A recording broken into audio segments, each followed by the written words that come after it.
Welcome to The Secret Place with Bennett, devotions for hungry hearts and searching souls.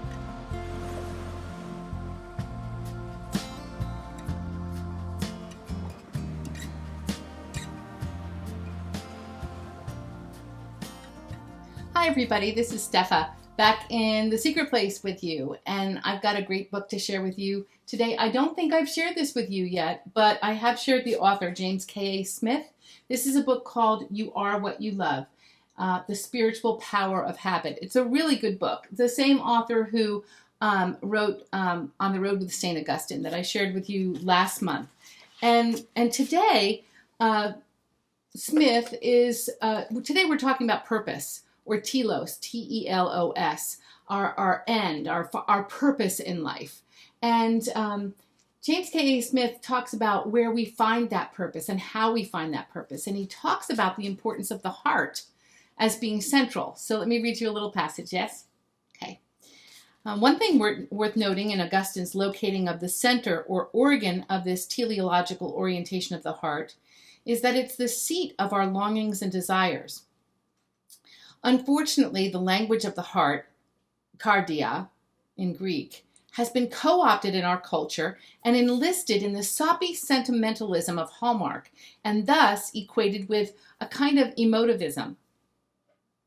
This is not what the biblical language of kardia suggests, nor is it what Augustine means. Instead, think of the heart as the fulcrum of your most fundamental longings, a visceral, subconscious orientation to the world. So Augustine doesn't frame this merely as an intellectual quest. He doesn't say, "You have made us to know you, and our minds are ignorant until they understand you." The longing that Augustine describes is less like curiosity and more like hunger, less like intellectual puzzle to be solved, and more like a craving for sustenance. So in this picture, the center of gravity of the human person is located not in the intellect, but in the heart. Why? Because the heart is the existential chamber of our love, and it is our loves that orient us towards some ultimate end, or that telos. More than that, I long for some end. I want something, and I want it ultimately. It is my desires that define me. In short, you are what you love. The title of the book.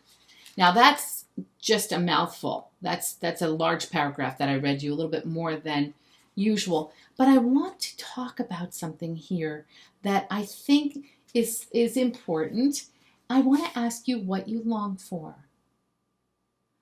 What do you long for? What really brings you joy? I'm not talking about a fun thing to do or just happiness, what's happening. I'm talking about what you, in the deepest place in your emotions, the deepest place in your heart, what do you long for? I've asked myself this when I read this. I hadn't thought about that much beforehand, but I love the way he talks about the ultimate end of the ultimate telos or end, the purpose. Our teleological need is to know him and love him, not to understand. I love to understand things. I want to understand things. I don't want to, and I never just walk along life, oh, do-de-do, I don't know, I don't understand this, I don't understand that. If I don't understand something, I dig in, and I find it, I figure it out. But with God, he's part of this holy mystery that he has stamped every one of us with. He has made each of us in his image. And part of that, I'm not talking about all of that right now, I'm talking about part of that Smith is talking about, is the fact that we long for love. We long for the ultimate of love. So even in our earthly loves, which are so special, so beautiful when you love someone, even if you're very much older right now and all your parents and all your loved ones are gone, even if just love something, Do you love a dog or a cat? Do you love your backyard? Do you love the flower garden that you tend to? We're made for love. Do you love people that you haven't even seen across the way, across the pond, in another continent, helping them, sending help? We want to love. We're born to love. We look for love. We need love. That's a part of our telos. It's a part of our purpose. It's a part of what we were made for. And so I love the way Augustine talks about this, and Smith just makes it so crystal clear. He goes on to say later on in the book, what do you love? Not just what do you long for, but what do you love? Because what you truly love will be seen in what you go after. So we can say, I love my spouse, but do we ever go after her or him? Or do we always go after fun night out with the friends? Or, I don't know. If we say we love our earth, but we do nothing to beautify it, but we only trash it. We throw potato chip cartons and banana peels out of the window and just trash it up. Cigarette butts. We don't love it. We can say we love it. We don't love it. So you are what you love.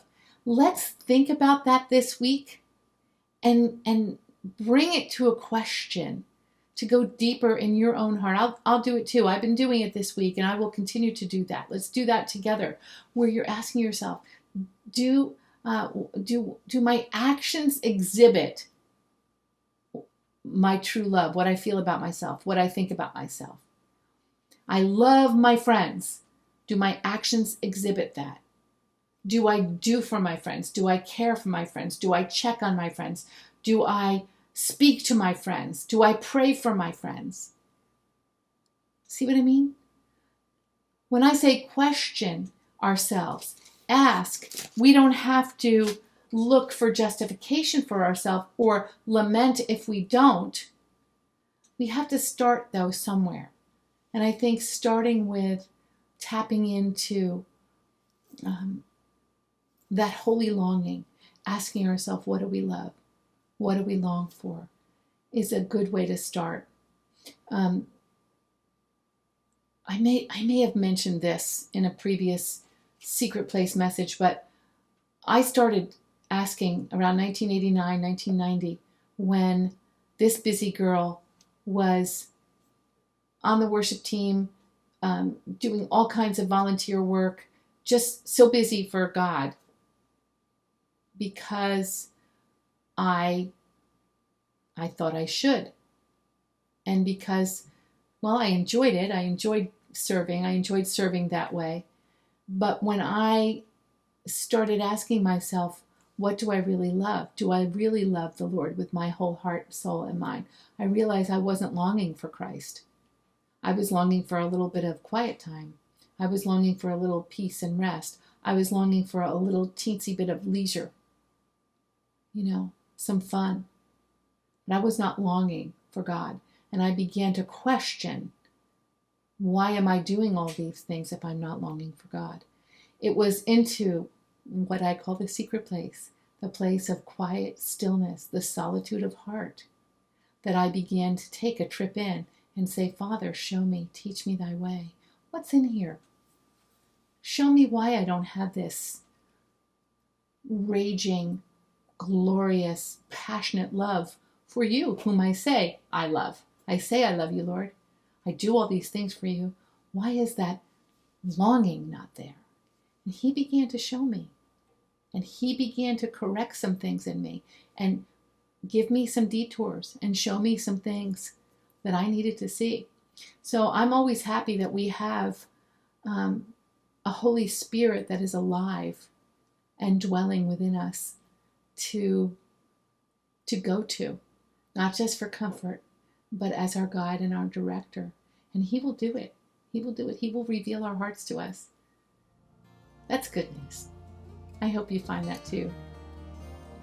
Have a wonderful day, a great week, and I'll be checking in with you soon. Bless you. Bye now. Breathe, listen, and receive. Take a moment to soak it all in. Until next time.